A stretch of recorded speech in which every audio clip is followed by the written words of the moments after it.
रूप सलोना, अखिया में जादू टोना, अखियन में जादू टोना। तू है जादूगर सरदार, तू है जादूगर सरदार, तिहारे चरणन की बलिहारी। हरे राधा वल्लभ तिहारे चरणन में बलिहारी, तिहारे चरणन की बलिहारी, तिहारे चरणन की बलिहारी।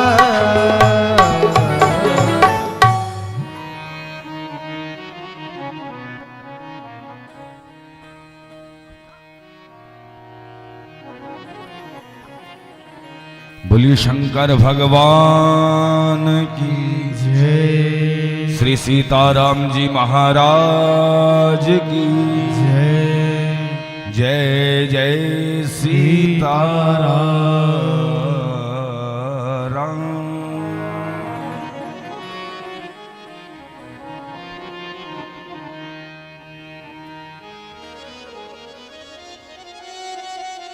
विश्राम से पहले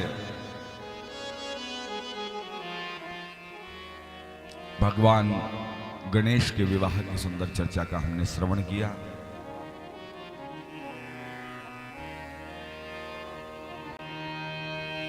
भगवान गजानंद गणपति सिद्धि और बुद्धि के साथ विवाह, पाणी ग्रहण संस्कार के बंधन में बंधे, क्षेम और लाभ नामक दो पुत्र हुए।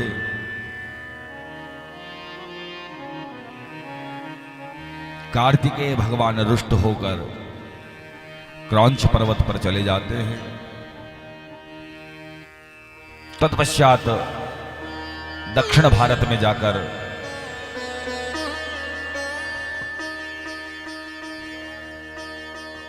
वो रहने लगे।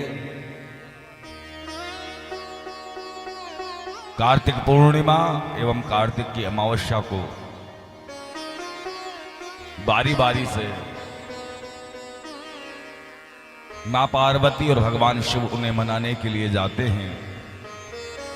इसलिए कार्तिक के महीने का विशेष महत्व है कि सभी देवताओं का सानिध्य हमें कार्तिक मास के व्रत करने से मिलता है।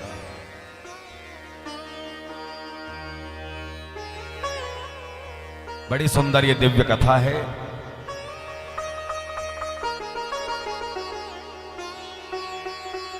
श्री सूत जी महाराज सौनक आदि 88,000 ऋषियों को कथा सुना रहे हैं। भगवान शिव साकार और निराकार दोनों रूप में है। निराकार रूप भगवान शिव का लिंग स्वरूप है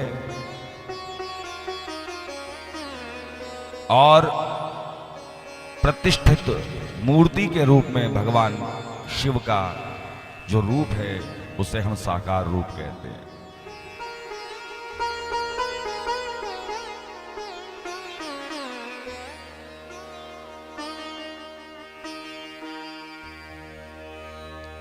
पांच देवों के बारे में हमारे शास्त्र कहते हैं कि 5 प्रकार के देव हैं, सबके सब साकार और निराकार रूप में हैं।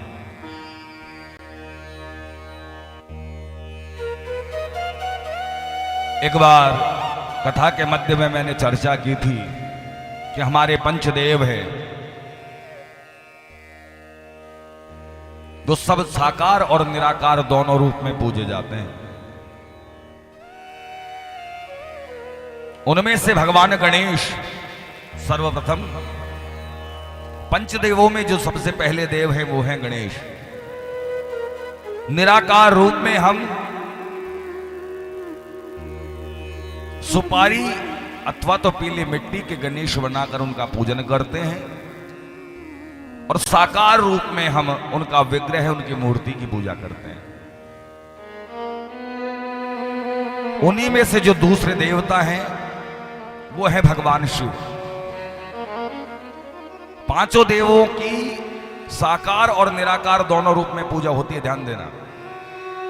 गणेश के बारे में मैंने बताया कि मूर्ति के रूप में हम पूजा करते हैं, अथवा तो सुपारी के गणेश जी बनाकर या मिट्टी के गणेश बनाकर हम पूजा करते हैं।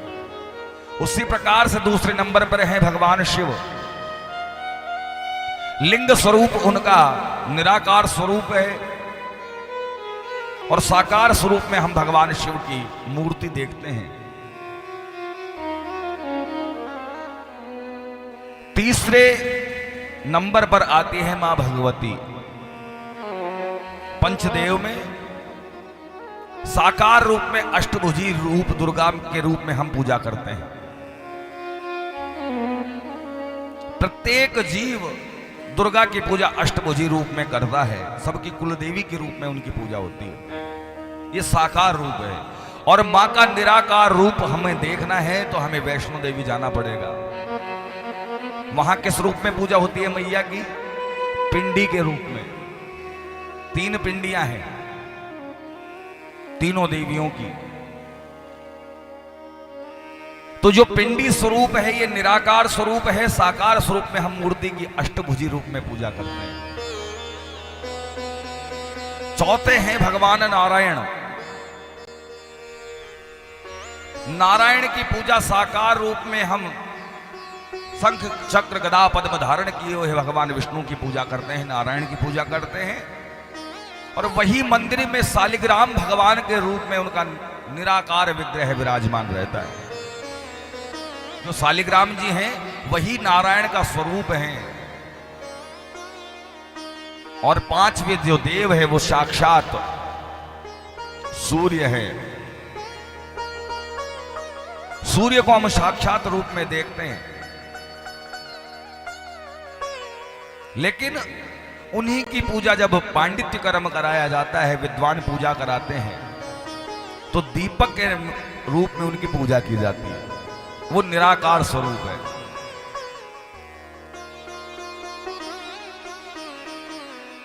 भो दीप रूपस्त्वं कर्म साक्षी अविघ्न कृत यावत कर्म समाप्ति स्यात्वावत मुसु स्थिरो भव।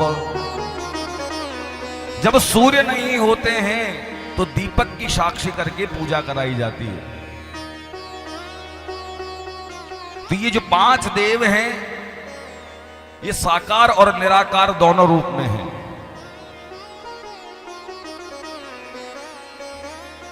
भगवान शिव की 8 मूर्तियां हैं।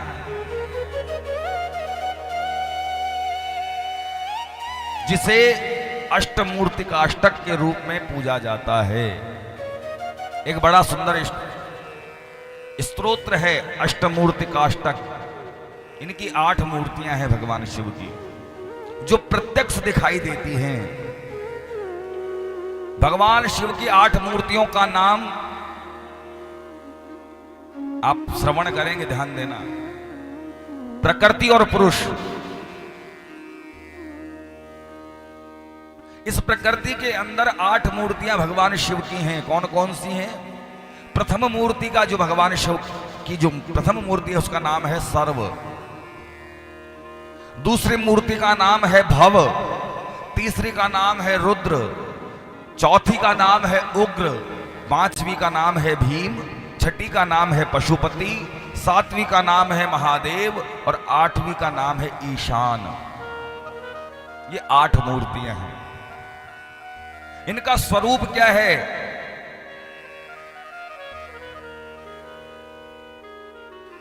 जो प्रथम मूर्ति है सर्व के रूप में, जिसे हम सर्व कहते हैं, वो पृथ्वीमयी है। ये संपूर्ण पृथ्वी जो है ये शिवमय है, तो इसको शिव के रूप में पूजा जाता है। दूसरी जो मूर्ति है भवरूप की, वो जलमयी है, जल में शिव की पूजा होती है। तीसरी मूर्ति है रुद्र, जो तेजोमयी है। तेज यानी होता है अग्नि, तेज प्रकाश। चौथी मूर्ति है वायुमय, हवा के रूप में। 5वीं मूर्ति है आकाशमय, आकाश के रूप में, जिसको हम भीम कहते हैं। 6ठी मूर्ति है पशुपति, यह है क्षेत्र, क्षेत्र रूपाय, क्षेत्रपाल के रूप में पूजा होती है। सातवीं मूर्ति जो महादेव है उसकी पूजा चंद्र रूप में की जाती है, चंद्रमा की पूजा इसीलिए होती है। और आठवीं मूर्ति है ईशान, वो सूर्य रूपिणी है, सूर्य के रूप में। ये मैं मेरे मन से नहीं बता रहा हूं, आपको ध्यान देना। एक उपनिषद है नारायण प्रवृत्ता पिन्युपनिषद, इसमें ये भगवान शिव के 8 मूर्तियों का वर्णन है। 8 रूप में भगवान शिव की पूजा करनी चाहिए। सर्वाय श्री मूर्तये नमः, भवाय जलमूर्तये नमः, रुद्राय अग्निमूर्तये नमः, उग्राय वायुमूर्तये नमः, भीमाय आकाशमूर्तये नमः, पशुपतये यजमानमूर्तये नमः, महादेव सोममूर्तये नमः, ईशानाय सूर्यमूर्तये नमः। इस प्रकार से 8 मूर्तियों का वर्णन है। इसके बाद भगवान शिव का जो स्वरूप है उसके बारे में वर्णन आया है। भगवान शिव का स्वरूप साकार रूप में हम मूर्ति के रूप में देखते हैं, निराकार रूप में लिंग रूप में देखते हैं, लेकिन भगवान शिव का एक स्वरूप और है, उसका नाम है प्रणव। प्रणव कहते हैं ओम को। बंद हो गई आपकी मशीन। प्रणव के रूप में बंद हो रही है, चालू हो रही है मशीन। प्रणव के रूप में भगवान शिव ओम के रूप में विराजमान है। मैंने प्रथम दिवस की कथा में आपको बताया था प्रणवादि संयुक्तम, भगवान शिव प्रणव से युक्त हैं और कोई भी मंत्र बिना ओम के प्रारंभ नहीं होता है। जिस भी मंत्र के साथ ओम जोड़ दिया जाए वो ही मंत्र प्रभावशाली होता है, इसलिए प्रणव का प्रयोग किया जाता है। यदि आपको याद हो तो मैंने कथा में बताया था कि प्रणव की अर्थात ओम की उत्पत्ति किस प्रकार से हुई है। सबसे पहले यह संसार अंधकारमय है, उसके बाद नाद ब्रह्म, नाद से ओम, ओम से फिर सारे संसार की उत्पत्ति हुई है। जब योग साधना में साधक लोग जब इस ओम का प्रयोग करते हैं तो ओम नहीं बोला जाता, ए ऊ और मैं इस प्रकार से बोला जाता है। ओम में वैसे तो 5 अक्षर हैं, लेकिन प्रमुख रूप से जो सुनाई देते हैं वो 3 अक्षर है, ए ऊ और मैं। ओम जब आप बोलोगे तो समझ में आएगा, ओम में नहीं समझ में आएगा। जब साधना के सुर में बोलोगे तो 3 अक्षर समझ में आएंगे, ओम, तीनों बोलेंगे। महाराज महादेव स्वयं कहते हैं कि मैं पंचमुखी हूं और मेरे 5 मुख से ओम की उत्पत्ति हुई है। पहले मुख से ए, दूसरे मुख से ऊ, तीसरे मुख से मैं, चौथे मुख से बिंदु, चंद्र बिंदु ऊपर, और 5वें मुख से नाद। इस प्रकार से ओम में 5 हैं। समझ में आ रहा है क्या? 5 हैं, ए ऊ में, और ऊपर की जो चंद्र बिंदु है वो, और अंत में नाद। इस प्रकार से नाद किसे कहते हैं? जो अंत में जो ध्वनि है ना ओम की, ओम, ये जो लंबी ध्वनि है ये नाद ब्रह्म है। ओम का उच्चारण इसी प्रकार से किया जाता है।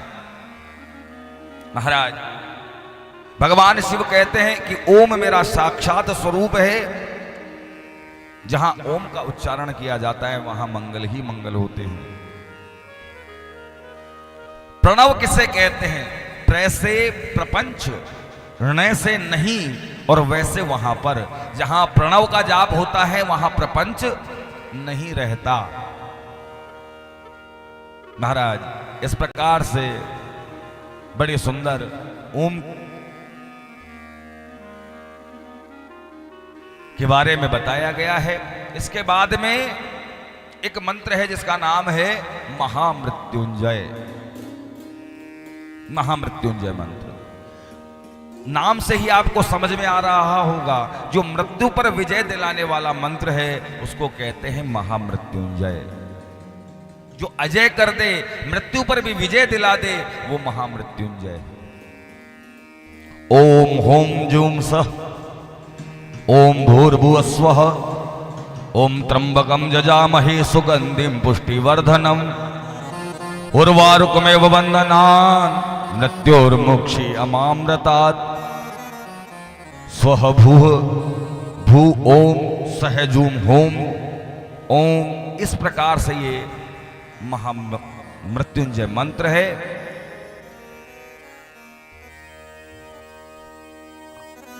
दो प्रकार से महामृत्युंजय मंत्र वेद में आए हैं। एक तो मैंने बताया आपको, ओम त्र्यंबकम यजामहे सुगंधिं पुष्टिवर्धनम उर्वारुकमेव वन्दनान् मृत्योर्मुक्षी अमामृतात्। एक तो ये है, और दूसरा मंत्र आया है ओम त्र्यंबकम यजामहे सुगंधिं प्रतिवेदनम उर्वारुकमेव वन्दनान् मृत्योर्मुक्षी अमामृतात्। दो प्रकार से जो पांडित्य कर्म करते हैं विद्वान, वो इस मंत्रों को पढ़ते हैं। त्र्यंबकम का अर्थ तीन नेत्र वाले नहीं है। त्र्यंबकम जजामहे, या कई जगह जजामहे, कई जगह यजामहे। अब ये व्याकरण की अपना प्रभाव है, अलग अलग रूप से बोला जाता है। व्याकरण की जो समझने वाले हैं वो जजामहे भी बोलते हैं, और जो सादा पाठ करते हैं वो यजामहे भी बोलते हैं। बाकी त्र्यंबकम यजामहे का अर्थ तीन नेत्र वाले शिव नहीं है।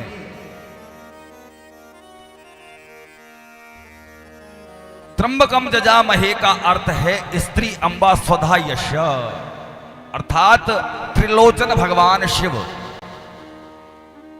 इनका अर्थ नहीं है, इसका अर्थ हुआ भगवान उमा के सहाय पति भगवान साक्षात शिव, यानी उमा सहित भगवान शिव। त्र्यंबकम भगवान शिव उमा के सहित मैं आपको प्रणाम करता हूं। इस प्रकार से महामृत्युंजय मंत्र की महिमा का वर्णन किया गया है। भगवान शिव की पूजा का वर्णन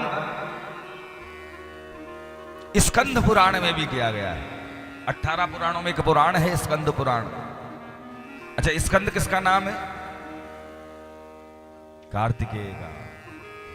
स्कंद पुराण में भी भगवान शिव की पूजा का वर्णन आया है। स्कंद पुराण में स्वयं महादेव कहते हैं कि जो जीव मेरी मूर्ति पूजा में विश्वास करता है और मेरी लिंग पूजा में विश्वास नहीं करता, उसका उद्धार संभव नहीं है। मति भ्रम नहीं होना चाहिए। भगवान शिव की मूर्ति और भगवान शिव का शिवलिंग दोनों की पूजा समान रूप से करनी चाहिए।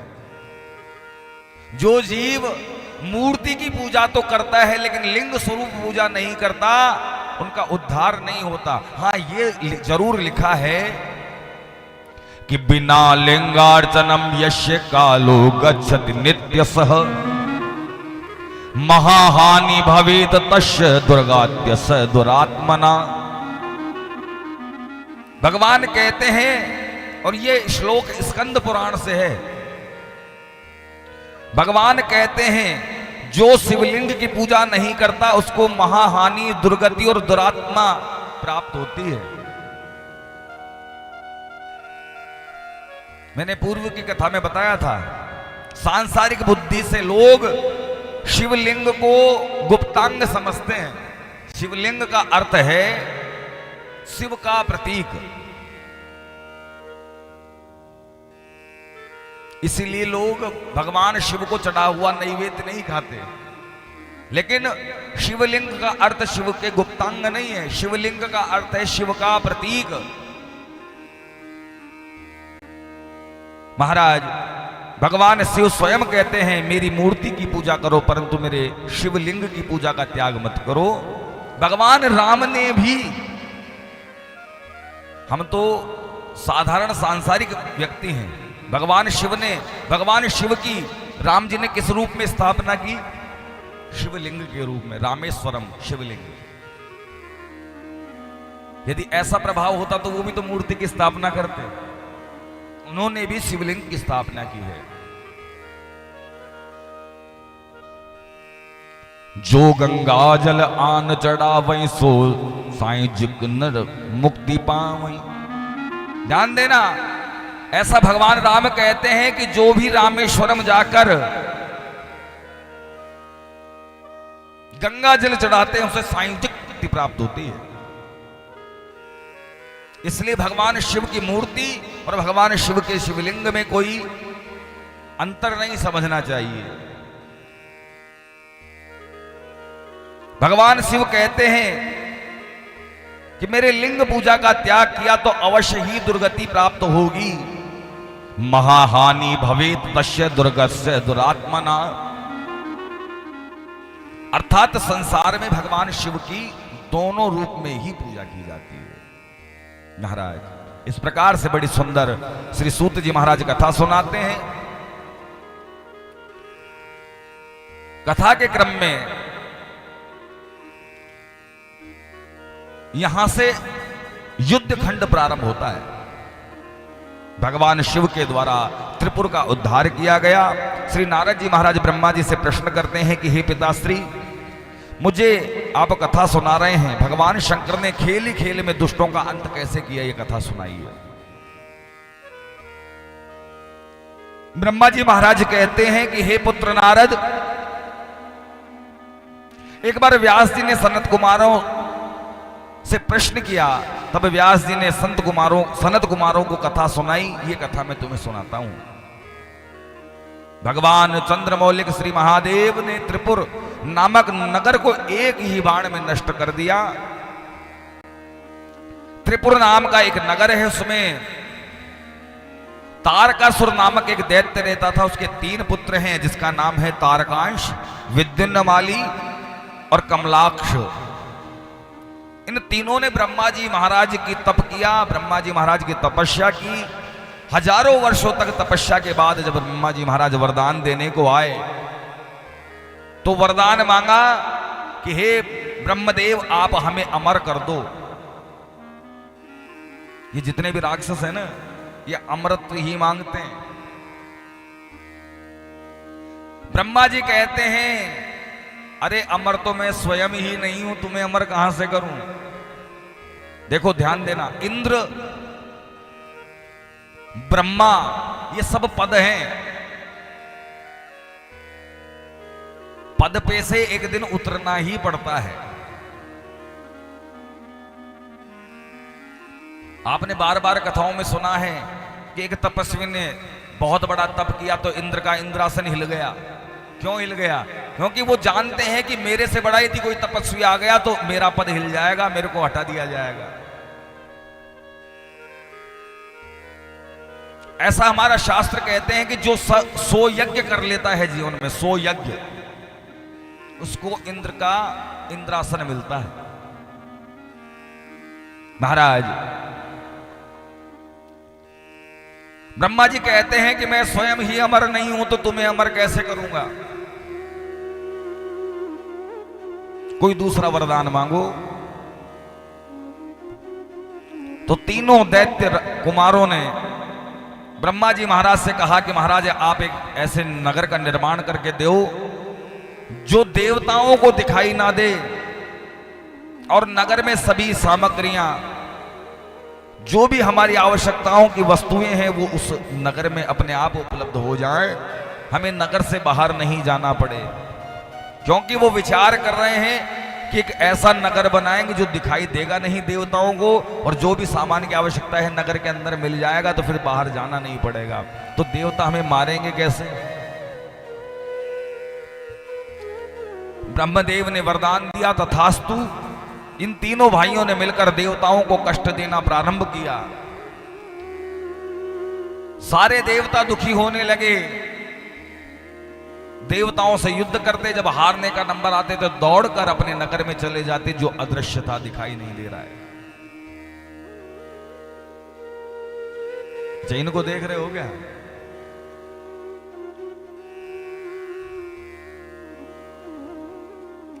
महाराज आज इन्हीं का जन्म महोत्सव है, अभी थोड़ी देर में इन्हीं की झांकी आएगी, हनुमान जी की। महाराज तीनों देवताओं ने मिलकर देवताओं को कष्ट देना प्रारंभ किया। सारे देवता इनसे दुखी होकर ब्रह्मा जी के पास गए और सारे समाचार कह सुनाए। ब्रह्मा जी कहने लगे कि हे देवताओं, मैंने इन तीनों को वरदान दिया है, इसलिए मैं इनका कुछ नहीं कर सकता, हमको चलकर भगवान शिव की शरण में जाना चाहिए। सारे के सारे देवता भगवान शिव के पास पहुंचते हैं। भगवान शिव बोले, मैं तारकासुर के तीनों पुत्रों को जलाकर राख कर दूंगा और त्रिपुर नगर को जलाकर राख कर दूंगा। इन वाक्यों को सुनकर देवता बड़े प्रसन्न हुए। फिर महादेव से बोले कि महादेव कहते हैं कि हे देवताओं, परंतु मेरी एक शर्त है, मेरे लिए युद्ध के लिए एक रथ की व्यवस्था करो। सभी देवताओं ने विश्वकर्मा जी को बुलाया और आग्रह किया कि भगवान शिव के लिए एक रथ बनाइए। रथ को देखकर महादेव बड़े प्रसन्न होते हैं। बड़ा सुंदर रथ बनाया गया। जैसे ही महादेव रथ पर चढ़ते हैं और एक पैर रखा तो जो रथ में घोड़े लगे हुए थे मुंह के बल पृथ्वी पर गिरते हैं। उसी समय नारायण नंदी का रूप बनाकर रथ को उठाते हैं। जैसे ही पुनः महादेव रथ पर चढ़ने लगे, नंदी स्वरूप नारायण पृथ्वी पर गिर गए। उसी समय महादेव की आज्ञा से ब्रह्मा जी ने हाथ में चाबुक लिया और घोड़ों को डराने लगे और पुनः महादेव के रथ पर चढ़ने लगे हैं, लेकिन रथ पर चढ़ नहीं पा रहे। उसी समय महादेव सभी देवताओं से कहना प्रारंभ करते हैं, हे देवताओं, अब एक ही उपाय शेष है। आप सभी देवता पशुत्व की कामना करते हुए पशु योनि में चले जाओ, सबके सब पशु बन जाओ। देवता विचार कर रहे हैं, आज के समय में मनुष्य से ही कह दिया जाए कि तू पशु है तो वही गुस्से में आ जाएगा, वो तो देवता है।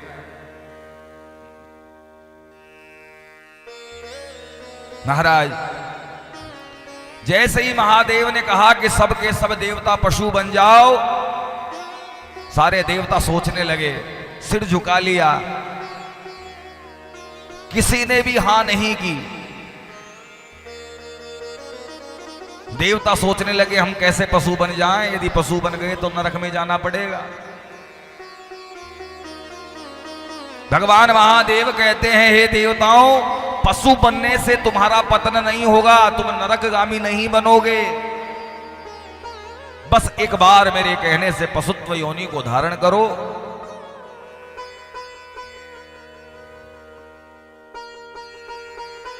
आप सभी देवगण 3 वर्ष 6 वर्ष 12 वर्ष पशु योनि में रहते हुए भी ब्रह्मचारी व्रत का पालन करते हुए मेरी सेवा करोगे, आप सबकी पशु योनि से मुक्त हो जाओगे और पशु योनियों में जाने का आपको दोष भी नहीं लगेगा, भगवान शिव ने बताया।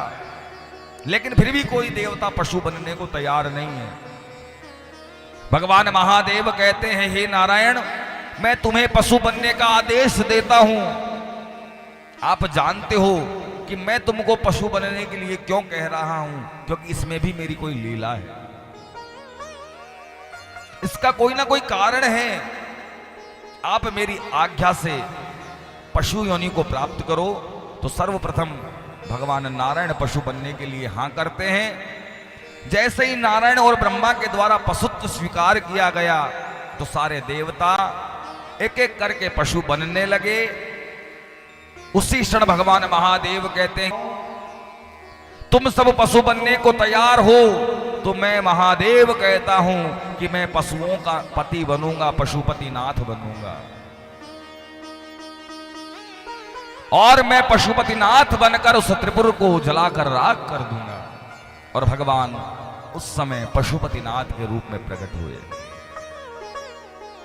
महाराज सभी देवता पशु योनि में चले जाते हैं, स्वयं महादेव पशुओं के पति अर्थात पशुपतिनाथ बनते हैं। तत्पश्चात भगवान शिव रथ पर आरूढ़ होते हैं, सारे देवता रथ में पशु बनकर जुड़ते हैं और रथ खींचने लगे। भगवान का कहा हुआ कभी मिथ्या नहीं होता है। भगवान शिव उस रथ पर आरूढ़ होते हैं, बाण चलाने लगे। उसी समय एक दिव्य लीला हुई। भगवान महादेव का जो बाण है निशाने पर नहीं लग रहा है, लक्ष्य बार बार चूक रहे हैं।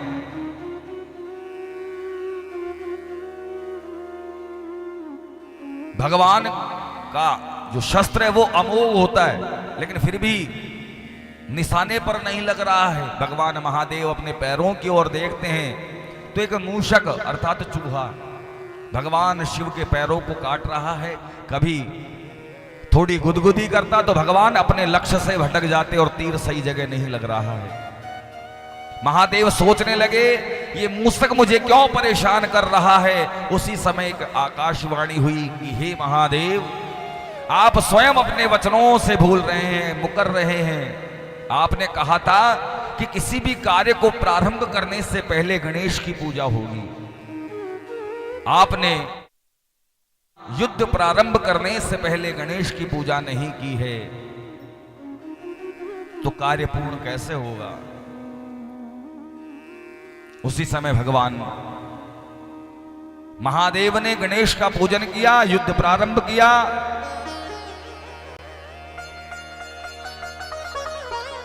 जैसे ही युद्ध प्रारंभ हुआ है उसी समय महादेव ने भद्रकाली को बुलाया। फिर महादेव ने गजानन का स्मरण किया। महादेव रथ पर आरूढ़ होते हैं और अपना सर संधान करने लगे, बाण चलाने लगे।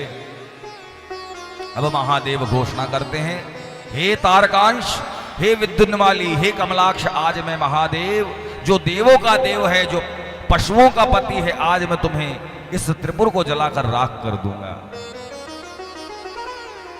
महाराज भगवान शिव ने अग्नि बाण का संधान किया। उसी समय अग्निदेव बाण पर बैठकर उस नगर में प्रवेश करते हैं और भगवान महादेव ने उस त्रिपुर नामक नगर को जलाकर राख किया। धीरे धीरे त्रिपुर जलने लगा। शीघ्रता से इस नगर को जलाकर जैसे ही भगवान ने राख किया है, भगवान शिव वहां जाते हैं नगर के समीप और उस त्रिपुर की भस्म को हाथों में लेकर अपने मस्तक पर लगाया और उस तिलक का नाम हुआ, त्रिपुर नाम के नगर को जलाया था इसलिए उस तिलक का नाम हुआ, उस भस्म के तिलक का नाम हुआ त्रिपुंड।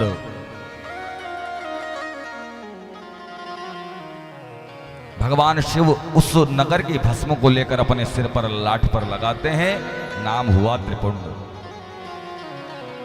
लेकिन जितने भी भगवान विष्णु के भक्त हैं, त्रिपुंड कैसे लगाया जाता है, यों तिरछा पूरे ललाट पर लगता है। लेकिन जितने भी भगवान विष्णु के सेवक हैं, राम जी के, कृष्ण जी के, विष्णु के, वो इस तरीके का तिलक लगाते हैं और इसको बोलते हैं ऊर्ध्वपुंड। क्या? ऊर्ध्वपुंड। जो तीन यों लगाए जाते हैं उसको बोलते हैं त्रिपुंड।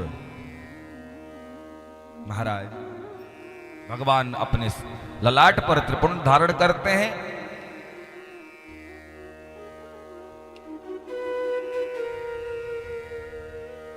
बार बार सभी देवता भगवान शिव को प्रणाम करने लगे। इस प्रकार से भगवान ने तीनों राक्षसों को मारा और त्रिपुंड धारण किया। इसके बाद एक बड़ी सुंदर कथा आती है शंखचूड़ नामक दैत्य की।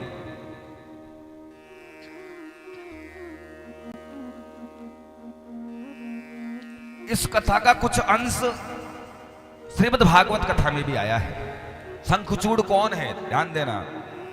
ये दैत्य कैसे बना? भगवान कृष्ण की बाल मंडली में एक सखा था जिसका नाम है श्रीदामा। ध्यान से सुनना, भागवत आपने बहुत सुनी होगी, लेकिन मैं अंतर कथा सुना रहा हूं आपको। एक बहुत सुंदर कथा है। भगवान के समीप रहने वाले भी कई बार राक्षस बन जाते हैं। कारण जब अभिमान होता है तो ऐसी ही क्रियाएं होती हैं। महाराज भगवान कृष्ण जब बाल लीलाएं कर रहे थे गोकुल में, तो उस समय एक उनका सखा था जिसका नाम है श्रीदामा। सुदामा और श्रीदामा अलग अलग हैं। गुरुकुल में जो सखा बने वो थे सुदामा, और जो बाल लीलाओं में जो सखा थे वो थे श्रीदामा। महाराज एक समय की बात है कि भगवान कृष्ण ब्रजमंडल में लीलाएं कर रहे हैं। उस समय एक झूलोत्सव, अब आएगा ना श्रावण में झूले खाए जाते हैं, क्या बोलते हैं, हिंदा, हाँ, तो वो झूलोत्सव चल रहा था। राधे रानी सभी गाल वालों के साथ उस झूले पर झूल रही थी। उसी समय झूलते हुए कोई एक ऐसी घटना हुई कि श्रीदामा ने राधा जी को श्राप दे दिया। श्रीदामा श्राप देता है कि मैं तुम्हें श्राप देता हूं कि हे राधे, तुम श्री कृष्ण से 100 वर्षों तक दूर रहोगी और तुम्हें श्री कृष्ण का दर्शन भी प्राप्त नहीं होगा।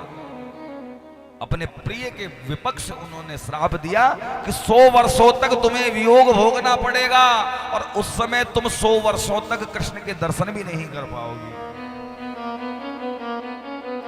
महाराज श्री राधा जी श्री कृष्ण से दूर हुई है। आपने सुना भी होगा भागवत में कि भगवान अपनी मुरली देकर मथुरा की ओर प्रस्थान करते हैं। उसके बाद भगवान ने श्री कृष्ण ने कभी वेणुवादन अर्थात बंसी नहीं बजाई।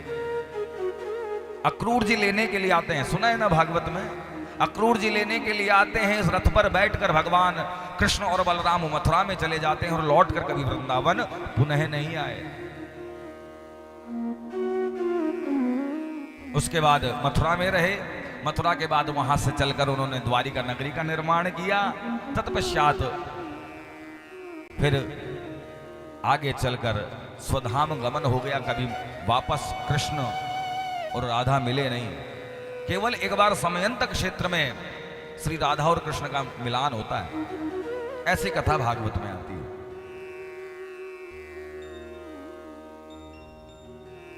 महाराज भगवान श्री कृष्ण ने जब वृंदावन का त्याग किया है, उसके बाद भगवान कृष्ण और राधा कभी नहीं मिले। जब श्री राधा रानी को श्राप दिया, भगवान श्री कृष्ण ने अपने भक्त श्री दामा के श्राप को पूर्ण करने के लिए श्री राधा से 100 वर्षों तक दूर रहे। उसी समय श्री राधे रानी ने भी श्री दामा को एक श्राप दिया कि तूने हमें हमारे प्रिय से वियोग का श्राप दिया है, जाओ मैं तुम्हें श्राप देती हूं हे श्री दामा कि तुम दैत्य बन जाओ, राक्षस बन जाओ, तुम दानव बनकर रहोगे।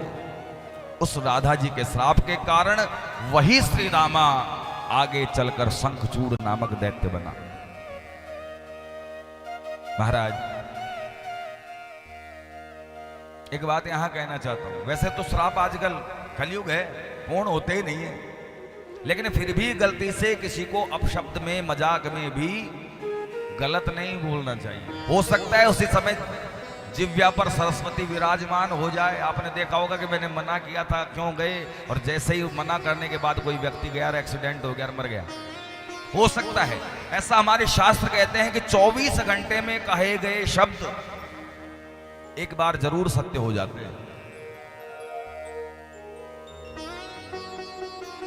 महाराज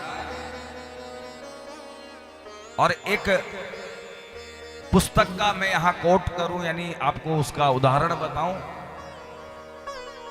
एक पुस्तक है, विदेश की एक लेखिका है जिनका नाम, उन्होंने एक पुस्तक लिखी जिसका नाम है द सीक्रेट।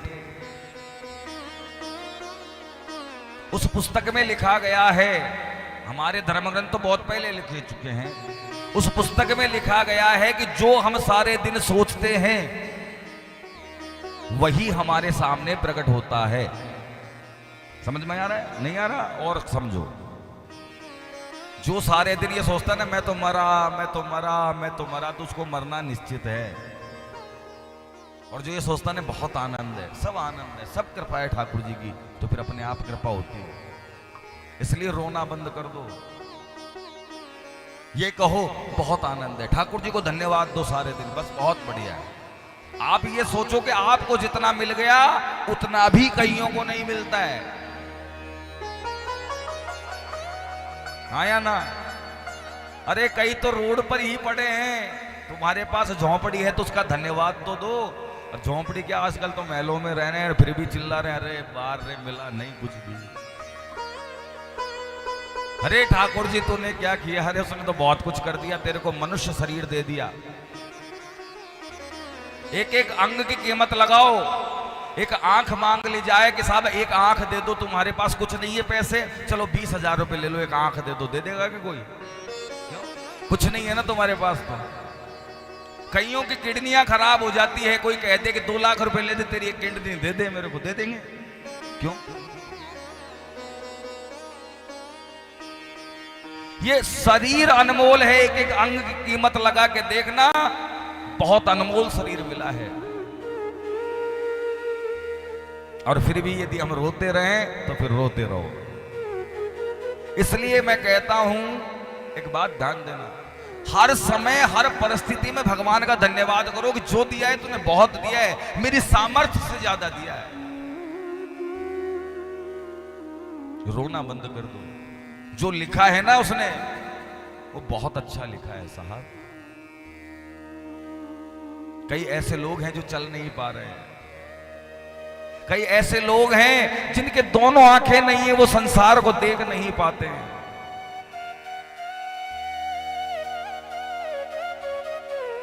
कई ऐसे लोग हैं जो जीवित तो हैं लेकिन हमेशा ही बेड पर पड़े हैं। ना वो बोल पाते हैं, ना उठ पाते हैं, ना चल पाते हैं, ना देख पाते हैं, कुछ नहीं, केवल मुर्दे की तरह पड़े हैं और फिर भी जीवित है। उसका धन्यवाद करो कि हम उस अवस्था में नहीं हैं।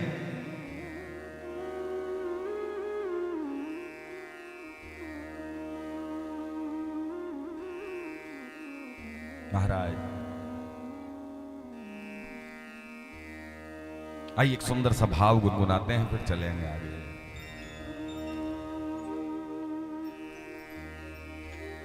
एक भक्त भगवान से कहता है,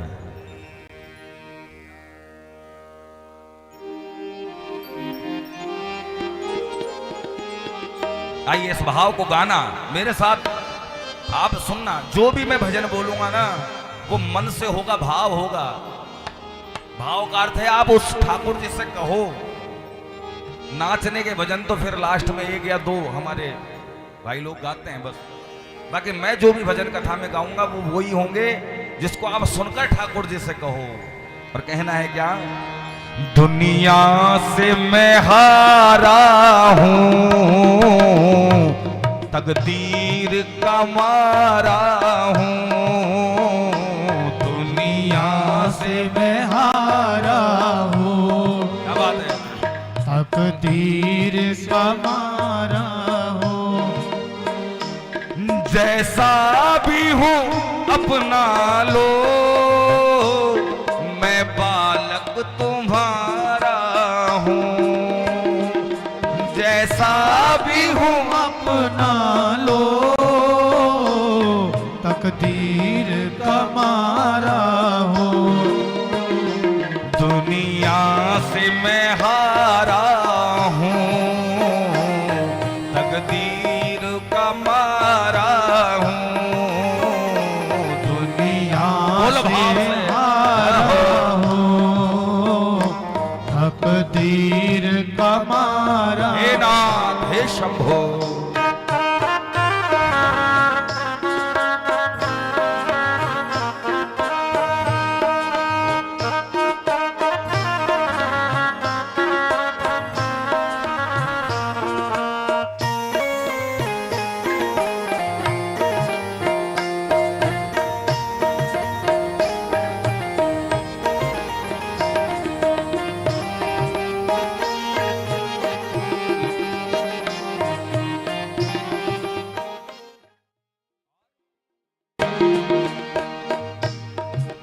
बड़ा सुंदर लिखते हैं क्या? जिन नजरों को बाबा आंख न भाता था, जिन नजरों को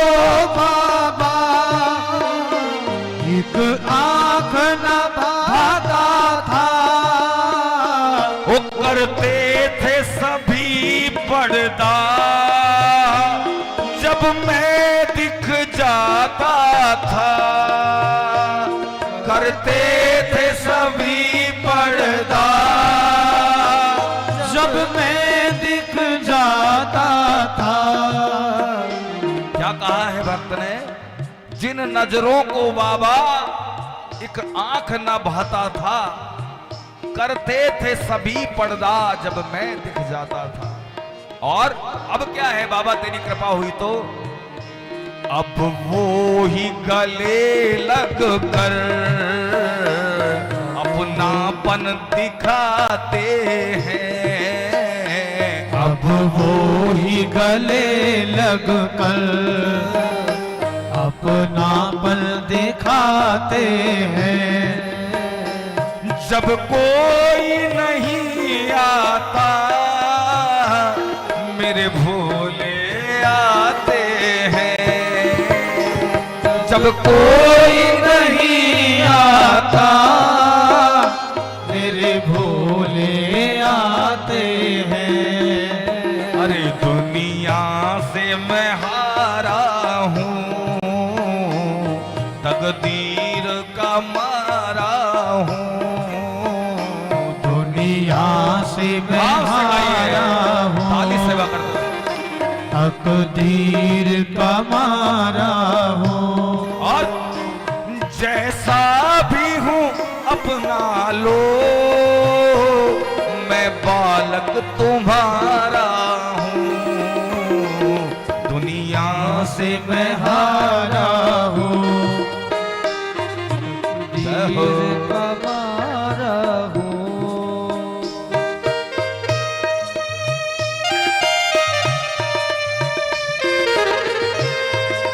हे शंभो,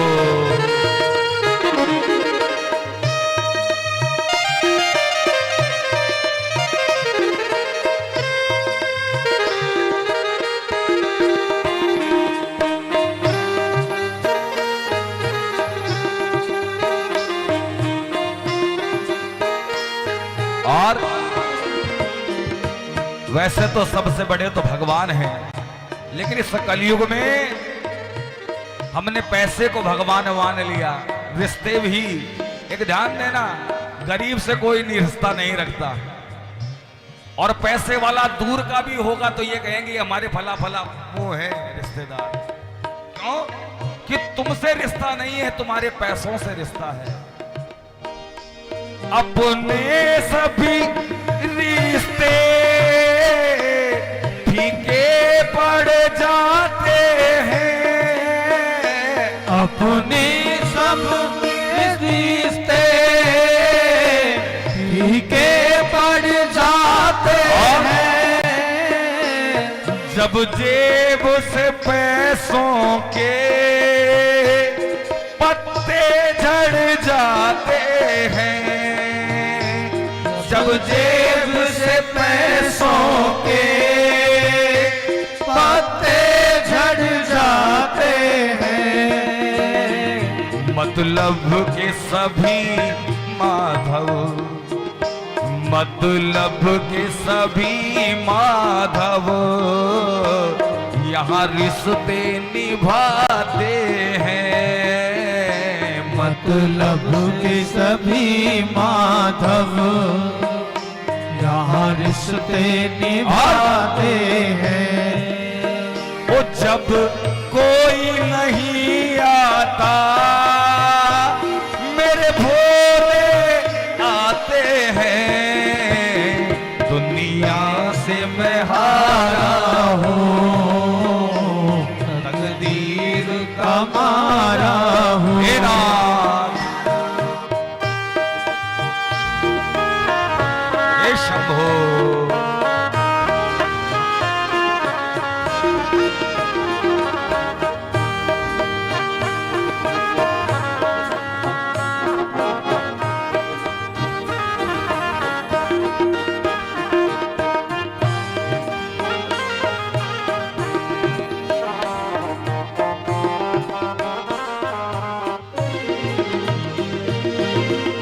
समझ में आ रहा है कि नहीं आ रहा भजन? अपने सभी रिश्ते फीके पड़ जाते हैं जब जेब से पैसों के पत्ते झड़ जाते हैं। मतलब के सभी माधव यहाँ रिश्ता निभाते हैं, जब कोई नहीं आता मेरे भोले आते हैं। और लिखते हैं क्या, पापों की गठली ले फिरता मारा मारा, पापों की गठरी ले फिरता मारा मारा, नहीं मिलती है मंजिल नहीं मिलता किनारा, नहीं मिलती है मंजिल नहीं मिलता किनारा। और भोले दुख दूर करो, बड़ा सुंदर लिखते हैं क्या, दुख दूर करो ओ मेरा, दुख दूर करो मेरा, मैं भी दुखियारा हूँ, दुख दूर करो मेरा, मैं भी दुखियारा हूँ। जब कोई नहीं आता मेरे भोले आते हैं, यहाँ से मैं हारा हूँ, तकदीर का मारा हूँ। और जैसा भी हूँ अपना लो, मैं बालक तुम्हारा हूँ, दुनिया से मैं हारा हूँ, तकदीर का मारा हो।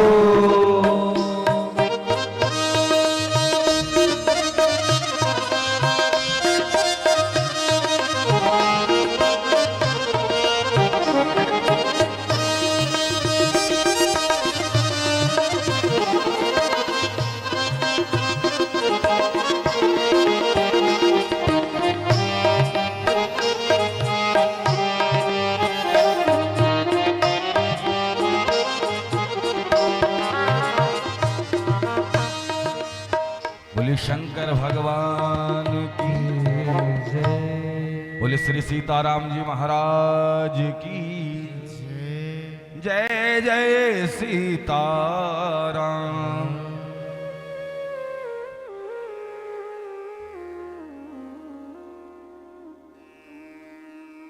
दुनिया से मैं हारा हूं, तकदीर का मारा हूं, जैसा भी हूं अपना लो, मैं दास तुम्हारा हूं। आइए कथा के प्रसंग में चलें। श्री दामा जो आगे चलकर शंखचूड़ नामक का दैत्य बना, शिव महापुराण में बताया गया है। कहने का भाव यह है कि किसी समय भी किसी के लिए अपशब्द नहीं कहने चाहिए। वाह, आ जाइए, आगे आ जाइए, इधर आ जाओ। मेरे बहुत निकटतम सब दौसा से पधारे हैं।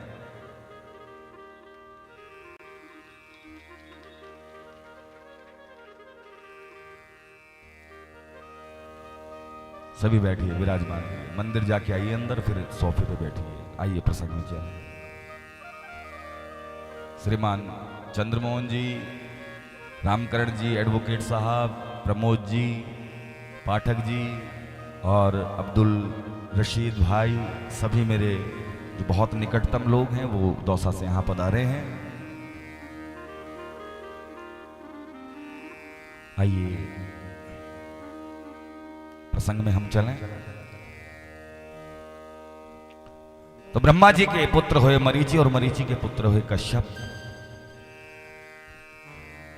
दक्ष प्रजापति की 13 कन्याओं से का विवाह कश्यप जी के साथ हुआ है। ऐसी सुंदर कथा है। और उन्हीं कश्यप जी की पत्नी का नाम हुआ दनु। दनु के यहां विप्रचिति नाम का एक पुत्र उत्पन्न हुआ। दंभ में आकर तीर्थराज पुष्कर में असंख्य वर्षों तक उसने तप किया। दंभ भी बड़ा ही विष्णु भक्त हुआ। दंभ ने शुक्राचार्य जी से दीक्षा प्राप्त की और पुष्कर में उन्होंने तपस्या की है।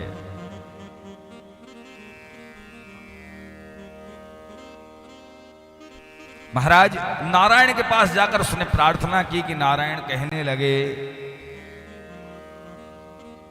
कि आप मेरे भक्त हैं, कोई दैत्य नहीं है, आप डरो नहीं, निर्भय हो जाओ। ये दैत्य योनि है परंतु पुत्र प्राप्ति के लिए तप कर रहे हैं। भगवान नारायण दंभ के पास गए और बोले, मांगो दंभ, तुम्हें क्या चाहिए? दंभ कहता है कि प्रभु आप मुझे देना ही चाहते हो तो एक महाबली पुत्र प्रदान करो। भगवान नारायण ने उन्हें वरदान दिया, तथास्तु कहा। समय अनुसार दंभ की पत्नी के गर्भ से एक पुत्र का जन्म हुआ और उस पुत्र का नाम हुआ शंखचूड़।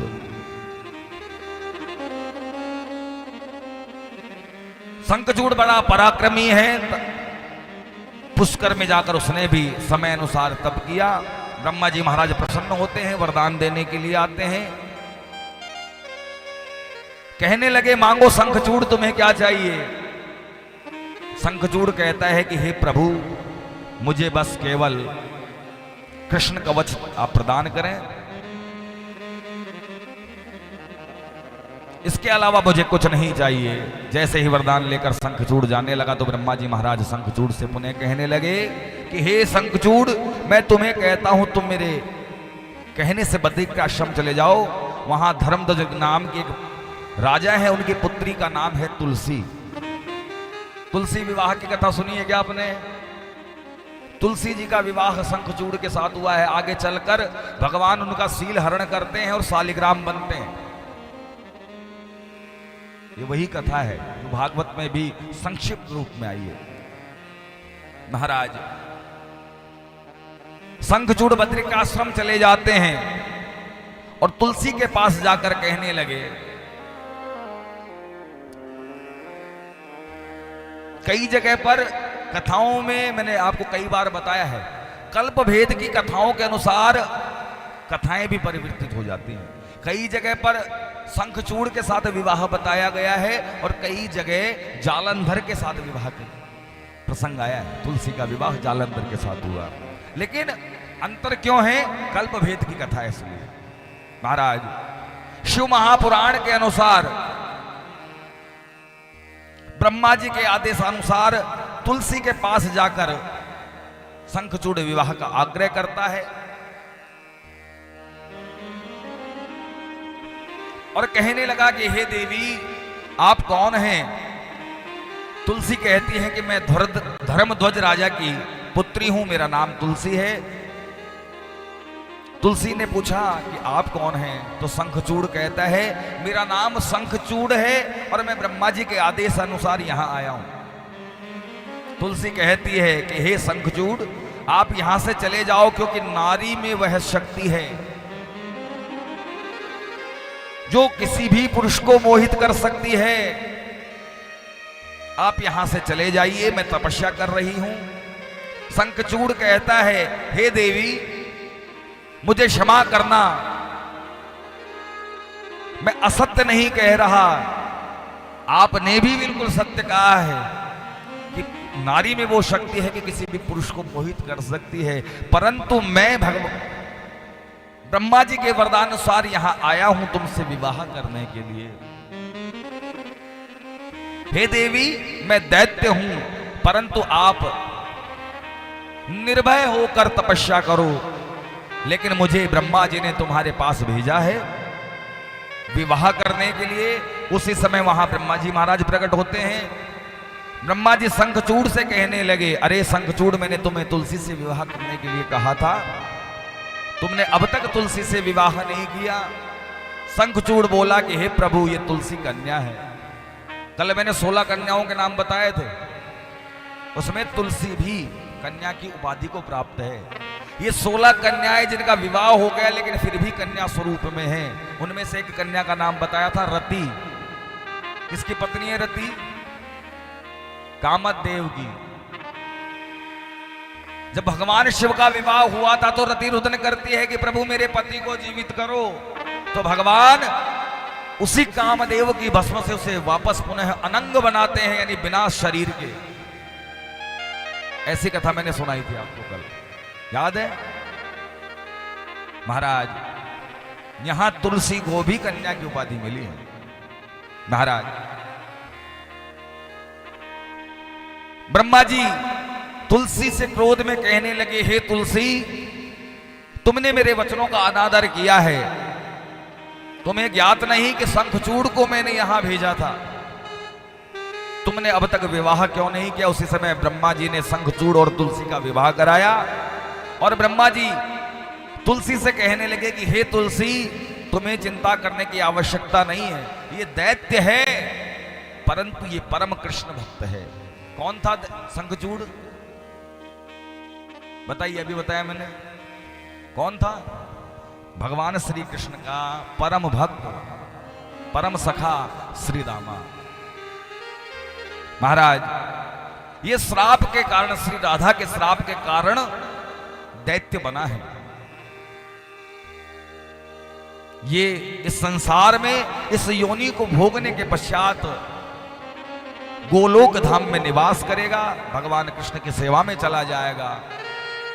और हे तुलसी, तुम भी इस देह का त्याग करके भगवान नारायण की प्रियतमा बनोगी, ऐसा ब्रह्मा जी कहते हैं। हर समय तुम नारायण के साथ निवास करोगी। जिस प्रकार से विष्णु के साथ महालक्ष्मी निवास करती है, उसी प्रकार नित्य निरंतर साथ साथ तुम रहा करोगी। जब तुलसी ने ऐसे प्रसंग सुने ब्रह्मा जी महाराज से, तो बड़ी प्रसन्न होती हैं। तुलसी जी नारायण के साथ रहती हैं कि नहीं रहती हैं? रहती हैं। गर्दन तो हिलाओ कम से कम। हाँ, ये बात। कौन से स्वरूप में रहती है? शालिग्राम जी के साथ। लिखा है, अष्टपहर आठों घड़ी और ठाकुर पर ठकुराई न चढ़ी। ठाकुर जी अर्थात शालिग्राम जी पर तुलसी चढ़ाई जाती है। और ध्यान देना, सबसे प्रिय तुलसी है शालिग्राम जी की।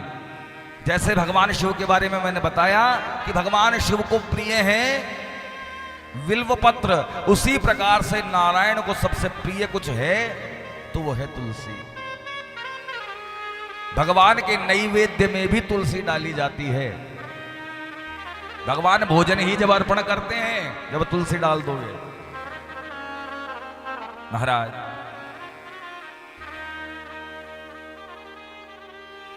तो आज ब्रह्मा जी महाराज तुलसी से कहते हैं, तुलसी, शंखचूड़ से विवाह के लिए हां करती हैं। दोनों का विवाह हुआ। उसके बाद सभी दैत्यों ने मिलकर शंखचूड़ को राजा बनाया, सम्राट बने हैं। लेकिन जैसे ही पद आया, प्रभुता पाहे काहे मद नाही, जैसे ही पद मिलता है मद आ जाता है। शंखचूड़ दैत्य को मद आया, देवताओं को मारने पीटना उन्होंने प्रारंभ किया और स्वर्ग पर चढ़ाई की। शिव महापुराण में बताया गया है, शंखचूड़ समस्त देवताओं को बांधकर अपने राज्य में लेकर आता है। सारे देवता दुखी होने लगे, ब्रह्मा जी महाराज के पास जाकर प्रार्थना करते हैं। सब नारायण, ब्रह्मा जी सहित नारायण के पास गए और नारायण से कहने लगे कि हे प्रभु, आप हमारी रक्षा करें। तो नारायण कहते हैं, हे देवताओं, यह शंखचूड़ मेरा ही अंश अवतार श्री कृष्ण का बाल सखा है और राधे के श्राप के कारण ये दैत्य बना है, इसलिए मैं इसे नहीं मार सकता, मैं इसका उद्धार नहीं कर सकता। इसका उद्धार तो स्वयं महादेव के हाथ से होगा।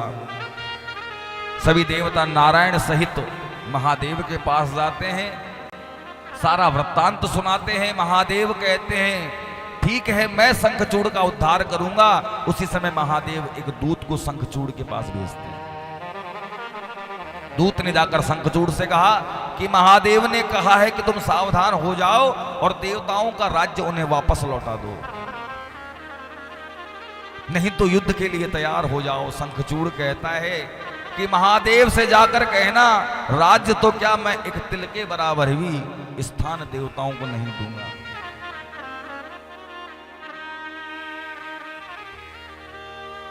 महाराज, महाभारत का युद्ध क्यों हुआ?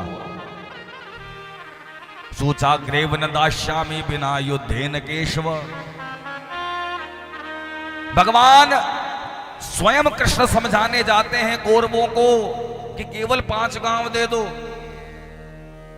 लेकिन दुर्योधन क्या कहता है? सूचा ग्रेव न दास्यामि बिना युद्धेन केशव। एक सुई की नोक पर जितनी जमीन आती उतनी भी नहीं दूंगा, तुम तो 5 गांव की कहते हो। ध्यान दीजिए, कल भी मैंने बताया था, जमीन के लिए, नारी के लिए, जर जोरू और जमीन, केवल 3 के कारण ही युद्ध होते हैं दुनिया में। जो भी होगा केवल इन्हीं के कारण। बड़े बड़े राज्य इसी बात के लिए लड़ते थे कि किसका विस्तार हो, विस्तारवाद की हमेशा उनका युद्ध हुआ है। महाराज,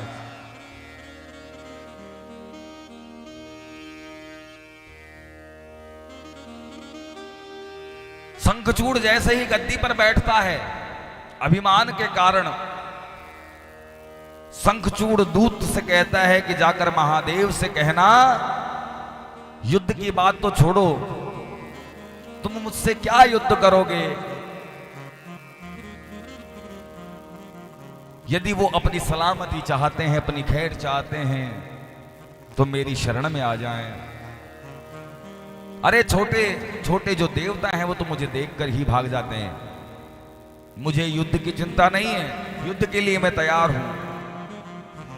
महाराज, जैसे ही महादेव ने चुनौती को सुना है, क्रोध में आ गए। समस्त गणानंदीश्वर सहित सभी को युद्ध के लिए भेजा। क्षेत्रपाल वीरभद्र को बुलाया। महादेव अपने गणों से कहते हैं, समस्त सेना को इकट्ठा करो और युद्ध के लिए प्रस्थान करो। मैं स्वयं तुम्हारे साथ युद्ध करने के लिए चलूंगा। सनत कुमार कहते हैं कि महादेव प्रस्थान करते हैं। अब ये युद्ध खंड की कथा है, तो इसलिए युद्ध का वर्णन इसमें विस्तार पूर्वक दिया गया है। ऐसा बताते हैं कि भद्रकाली ने 100 योजन लंबा चौड़ा खप्पर अपने हाथ में धारण कर रखा है। माता ने 100 भुजाएं धारण की। संपूर्ण शरीर पर लाल चंदन सुशोभित है।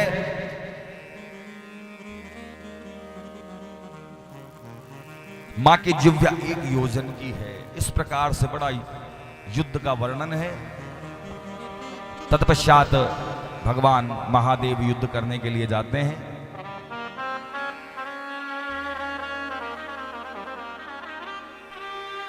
महादेव सोचने लगे कि ये मेरे नारायण का भक्त है, मुझे एक बार इसे मौका देना चाहिए।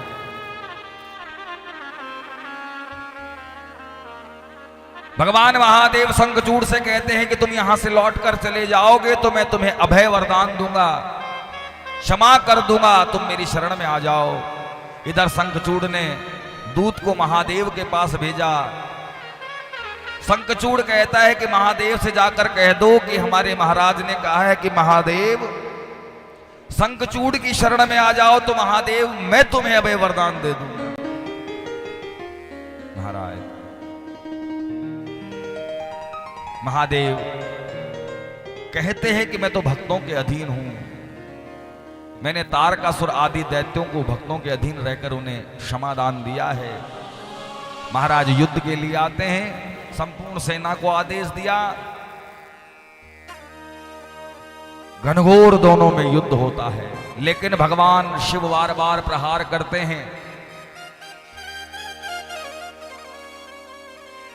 लेकिन शंखचूड़ का कुछ बिगड़ नहीं रहा। क्यों? क्योंकि उनकी जो पत्नी है वो पतिव्रता है।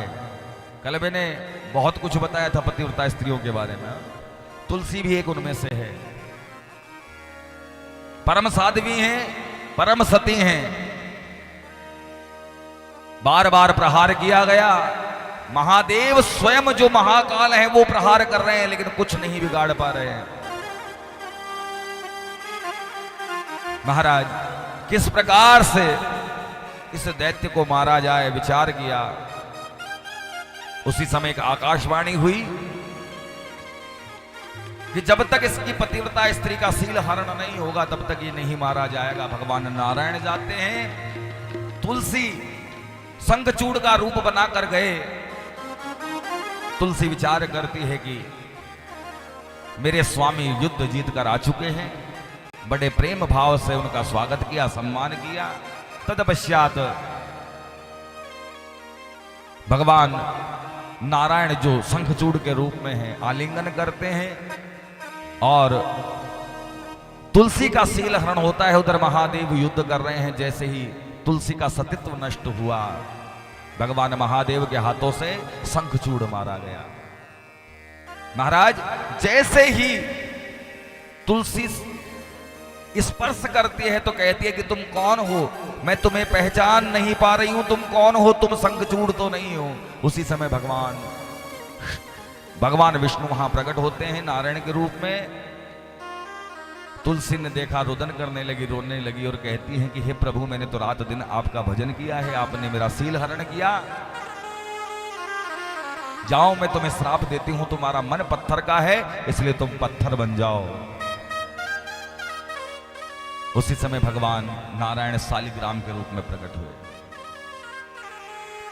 तुलसी ने अपने शरीर का त्याग किया और एक वृक्ष बनी जिसको हम वृंदा कहते हैं, तुलसी। भगवान नारायण ने वरदान दिया कि मैंने तुम्हारा सतीत्व नष्ट किया इसलिए मैं तुम्हें पत्नी के रूप में स्वीकार करता हूं। जब तक मेरी पूजा में तुम नहीं आओगी मैं पूजा स्वीकार नहीं करूंगा। और तब से भगवान नारायण को अर्थात शालिग्राम को तुलसी चढ़ाई जाने लगी। ये शंखचूड़ दैत्य के उद्धार की कथा है। इसके बाद बहुत सुंदर सुंदर कथाएं हैं। आइए 2 मिनट प्रभु नाम संकीर्तन करते हैं और उसके बाद फिर आगे की कथा में हम प्रवेश करेंगे। बोले शंकर भगवान की।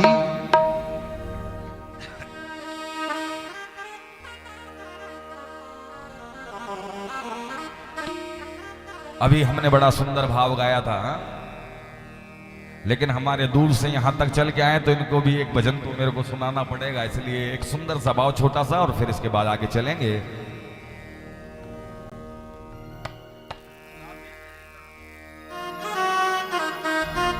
आइए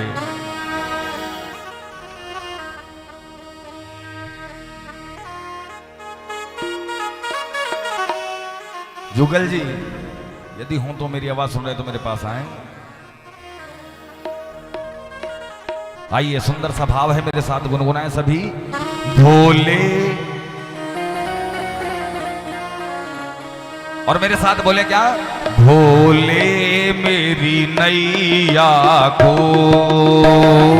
भव पार लगा देना। भोले मेरी नैया को है पार लगा देना।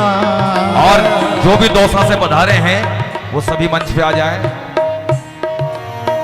ओ भोले मेरी नैया को भव पार लगा देना। भोले मेरी नैया को अब पार लगा देना। है आपके हाथों में, है आपके हाथों में, मेरी बिगड़ी बना देना।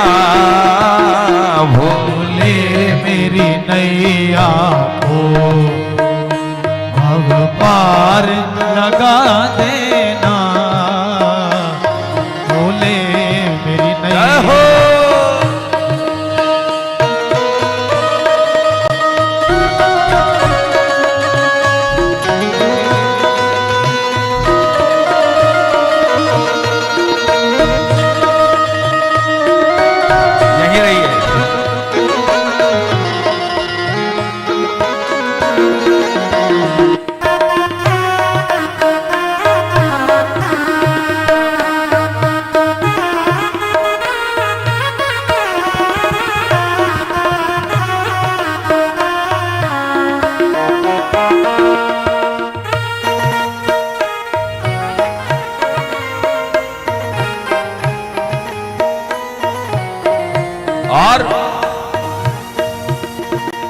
बहुत सुंदर लिखते हैं क्या कि भोले भोले मैं तेरे दर पर कुछ आस लिए आया हूं, भोले मैं तेरे दर पर कुछ आस लिए आया हूं, तेरे दर्शन की मन में एक प्यास लिए आया हूं।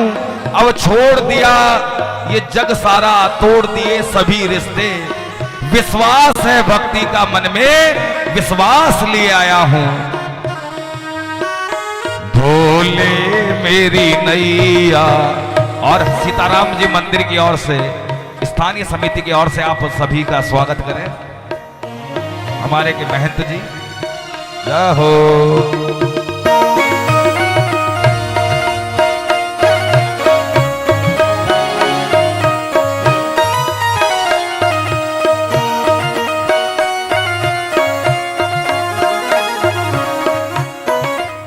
और तुम शंख बजा करके दुनिया को चलाते हो, तुम शंख बजा करके दुनिया को चलाते हो, और डमरू की मधुर धुन से सन्मार्ग दिखाते हो, डमरू की मधुर धुन से दुनिया को चलाते हो। मैं मूरख सब मेरे भोले, मैं मूरख सब मेरे, अब गुण को भुला देना भोले मेरी नैया को पार लगा देना, भोले मेरी नैया को।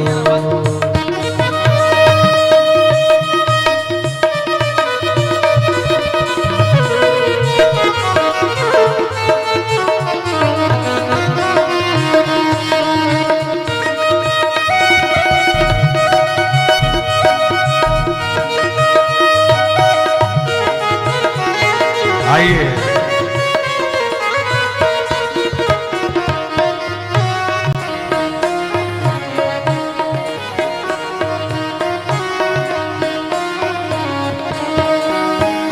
और एक बात कहना चाहता हूं क्या, दुनिया जिसे कहती है माया है तुम्हारी, मनमोहन भैया क्या, दुनिया जिसे कहती है ये माया है तुम्हारी, कण कण में यहां शंभू छाया है तुम्हारी, मेरा तो कुछ भी नहीं है, ना सांस है ना धड़कन। इधर ध्यान दो, उन पे ध्यान मत दो, मेरे पे दो। मेरा तो कुछ भी नहीं, ना सांस है ना धड़कन, ये प्राण है तुम्हारे, ये काया है तुम्हारी। और कहते क्या, हर ओर अंधेरा है, तूफानों ने घेरा है, हर ओर अंधेरा है, तूफानों ने घेरा है, और कोई राह नहीं दिखती, एक तुझ पे भरोसा है, कोई राह नहीं ताली सेवा करते हुए दिखती, जाओ। एक तुझ पे भरोसा है, एक आस लगी तुमसे, एक आस लगी तुमसे, और अरे मेरी लाज बचा जाना भोले मेरी नैया को, भव पार लगा जाना भोले मेरी नैया। बोले शंकर भगवान की जाओ।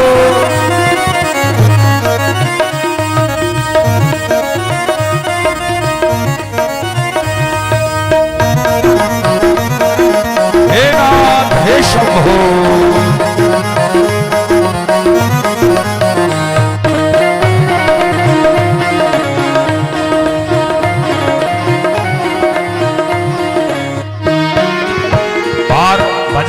अंतिम पंक्तियां हैं।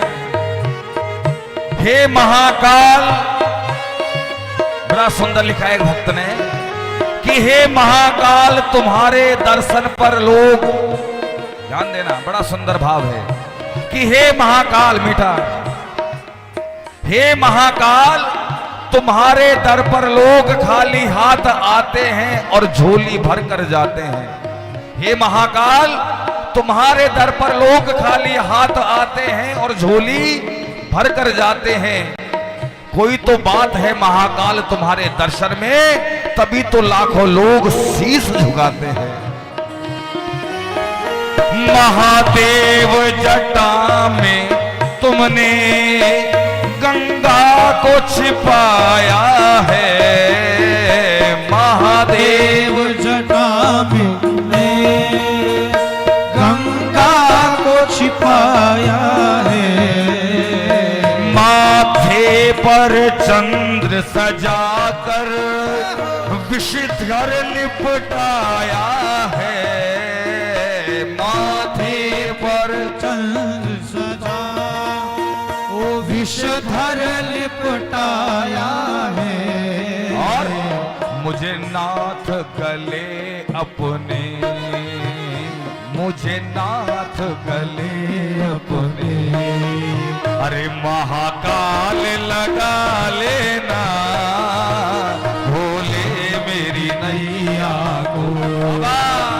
अब पार लगा देना भोले मेरी नैया को। जाहो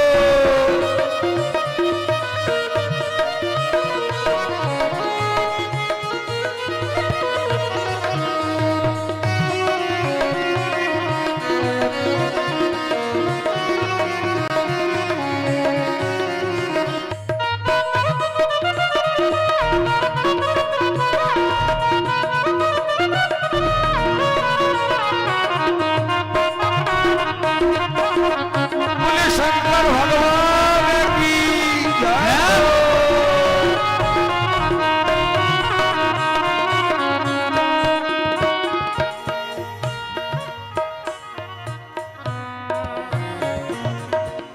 और आइए कथा के क्रम में हम आगे चलें।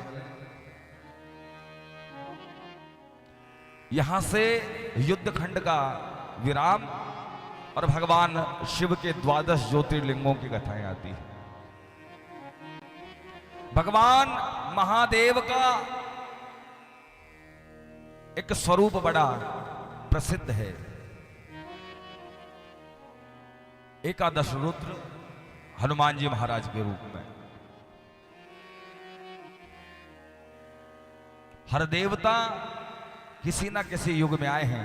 भगवान राम त्रेता में आए, द्वापर में भगवान कृष्ण आए, लेकिन मानस में और हनुमान चालीसा में लिखा है कि चारों युगों के देवता कौन से हैं? बोलो, मुंह मत, हाँ, सब पे ध्यान है मेरा। कौन से हैं चारों युगों के देव? हनुमान जी। जोर से बोला करो, है ना, फिर मेरे को कहना पड़ता है, लगना चाहिए कि हम जीवित हैं। और लिखते हैं क्या कि चारों युग परताप तुम्हारा, चारों युग पर ताप तुम्हारा, चारों युग पर ताप तुम्हारा, चारों युग पर ताप तुम्हारा, जगत उजियारा, है प्रसिद्ध जगत उजियारा, है प्रसिद्ध जगत उजियारा। चारों युग पर ताप तुम्हारा, चारों युग पर ताप तुम्हारा, प्रसिद्ध जगत उजियारा, है प्रसिद्ध जगत भाव से राम ओ श्री राम जय राम जय जय राम श्री राम जय राम जय जय राम। चारों युगों के देव हनुमान हैं। भगवान शिव के एकादश रुद्र के रूप में श्री हनुमान जी महाराज का प्रादुर्भाव हुआ है। राम कथा में हनुमान जी महाराज के चरित्र को विशेष रूप से वर्णित किया गया है सुंदर कांड में। जब हम हनुमत कथा करते हैं तो हनुमान जी का चरित्र विशेष रूप से आता है, लेकिन भगवान शिव के एकादश रुद्र के रूप में हनुमान जी महाराज का अवतार हुआ। आज भी भक्त चाहे कितनी भी बड़ी समस्या क्यों ना हो, हनुमान जी की शरण में जाते हैं। संसार में सबसे ज्यादा मंदिर किसके हैं? थोड़ा सा बेस डाल दो भाई और इसको एक ही जगह रहने दो। संसार में सबसे ज्यादा मंदिर किसके हैं? हनुमान जी के, भोलेनाथ के।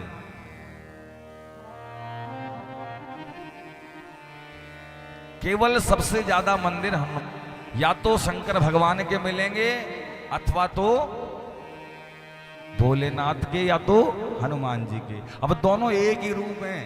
मैं भी बता रहा हूं आपको कि भगवान शिव का एकादश रूप जो इस धरा पर प्रकट हुए वो हनुमान जी महाराज हैं। शंकर सुवन केसरी नंदन तेज प्रताप महाजगवंदन। शंकर सुवन है, शंकर के पुत्र हैं। अब कैसे हैं वो हनुमत कथा में बताएंगे। आज वर्णन हनुमान जी का है। महाराज कई जगह शंकर सुवन लिखा है, कहीं जगह शंकर स्वयं केसरी नंदन। स्वयं भगवान शिव हनुमान के रूप में द्वादश रुद्र के रूप में अवतरित हुए हैं। तो आइए सुंदर छवि के हम दर्शन करेंगे और इसके बाद हनुमान जी महाराज की सुंदर छवि आपके बीच में आ रही है। इसके बाद फिर आरती होगी, प्रसाद लेकर आप निज निवास को प्रस्थान करेंगे। और कल की कथा में द्वादश ज्योतिर्लिंग की कथा, द्वादश ज्योतिर्लिंग, भगवान शिव के द्वादश ज्योतिर्लिंग कैसे प्रकट हुए ये कल की कथा में है। और कल ही कथा का विश्राम दिवस है ना।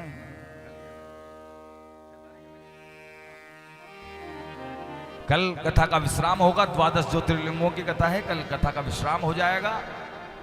परसों के दिन फिर हवन पूर्णाहुति और फिर सबसे मुख्य कार्य भंडारा ये होगा, है ना। तो कल कथा के विश्राम हो जाएगा तो व्यास पूजा कल होगी। बोले हनुमान जी महाराज की हो। आइए सुंदर सा भाव गुनगुनाए और मेरे साथ गाएं। यजमान, मुख्य यजमान और मंदिर के यजमान आ जाएं। उसके बाद फिर आगे की कथा के प्रसंग में हम चलेंगे।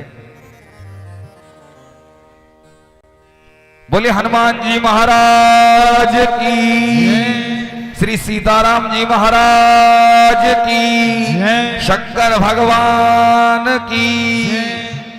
बड़ा सुंदर सा भाव है, सभी मेरे साथ गुनगुनाएं। और यजमान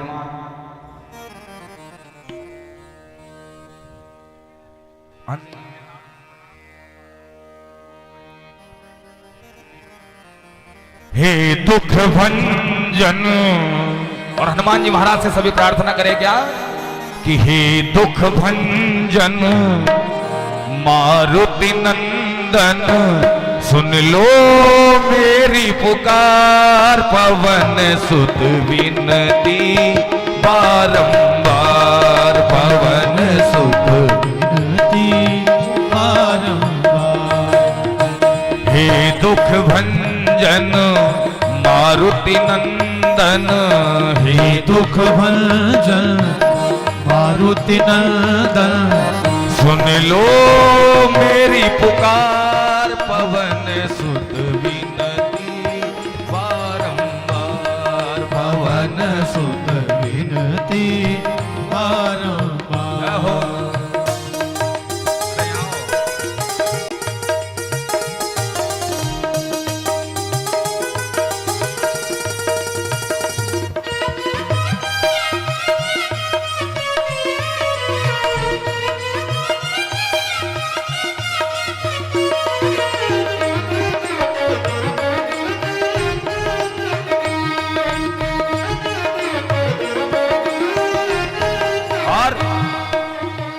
अपरंपार है शक्ति तुम्हारी, अपरंपार है शक्ति तुम्हारी।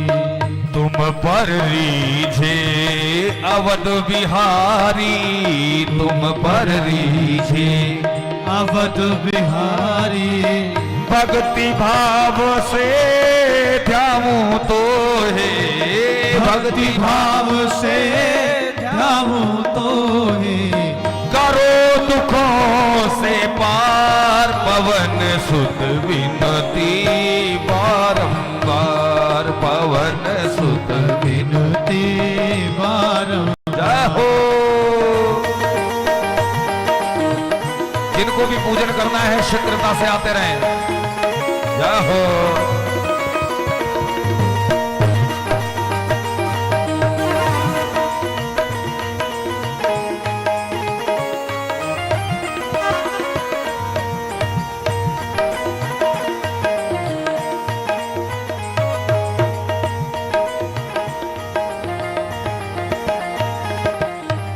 और अष्ट सिद्धि नव निधि के दाता, अष्ट सिद्ध नव के दाता। अष्ट सिद्धि नव निधि के दाता, अष्ट सिद्धि नव के दाता। दुखियों के तुम भाग्य विधाता, दुखियों के तुम भाग्य विदाता। अशोक जी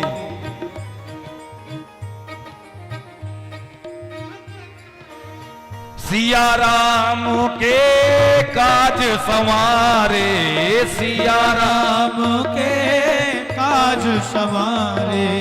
मेरा करो उद्धार पवन सुत विनती बारंबार, पवन सुत विनती जय हो। बारंबार।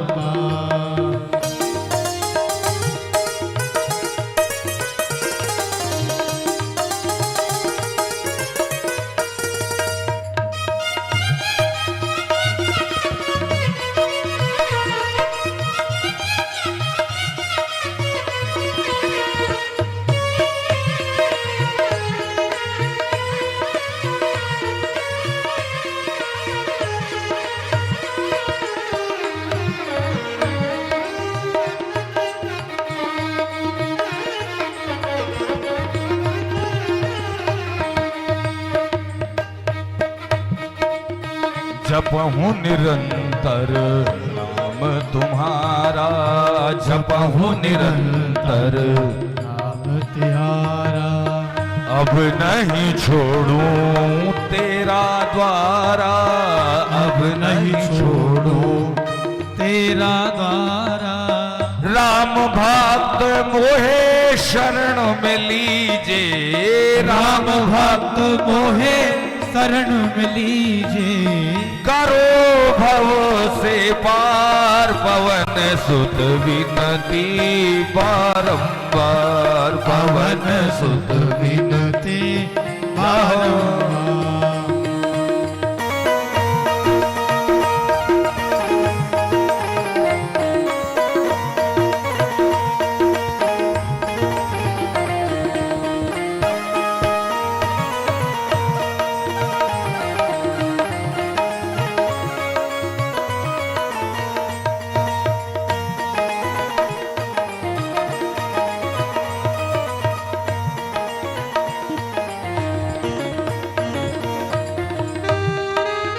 बोले शंकर भगवान की। आइए भाव से सभी हनुमान जी महाराज की पूजा करें।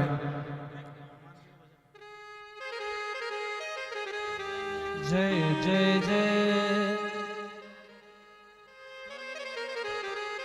हनुमान गोसाई कृपा ए भैया, करो नीचे उतरो। महाराज। और सामने देखो, जय सीधे कहो, जय सीधे जय सीधे देखो, उधर ही देखो। हनुमान गोसाई कृपा करो महाराज।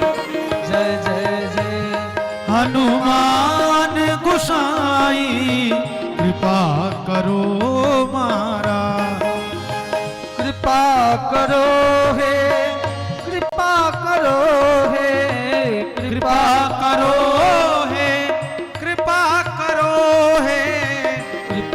करो महाराज। जय जय जय हनुमान गोसाई कृपा करो महाराज।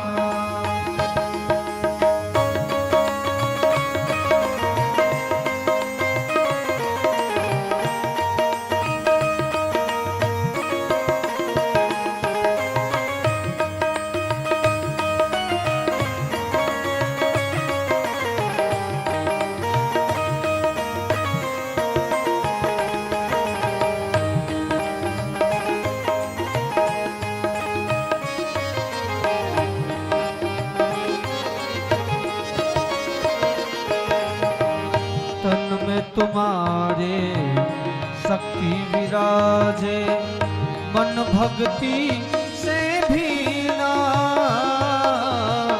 तन में तुम्हारे शक्ति विराजे, मन भक्ति से भीना।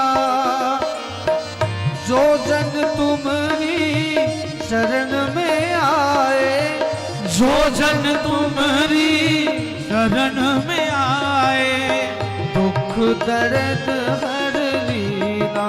हनुमत दुख दर्द हर लीना।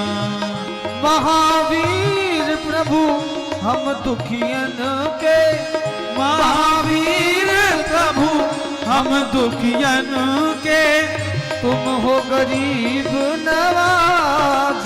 हनुमत जय जय जय हनुमान गोसाई कृपा करो महाराज। जय जय।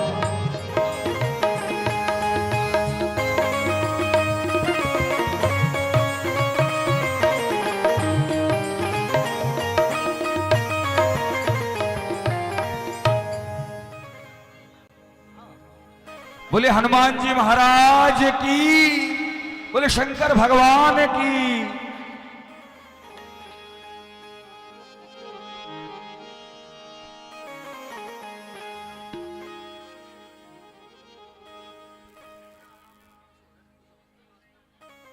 थोड़ी सी व्यवस्था बनाए रखें, और कल की व्यवस्था है परसों की तो आपको ही बनानी है,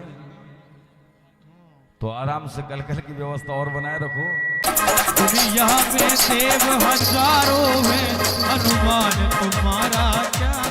बोले हनुमान जी महाराज की। आप ये सारा लगा रखा तो इसे ही बजाओ, दमड़ दमड़ मत करो।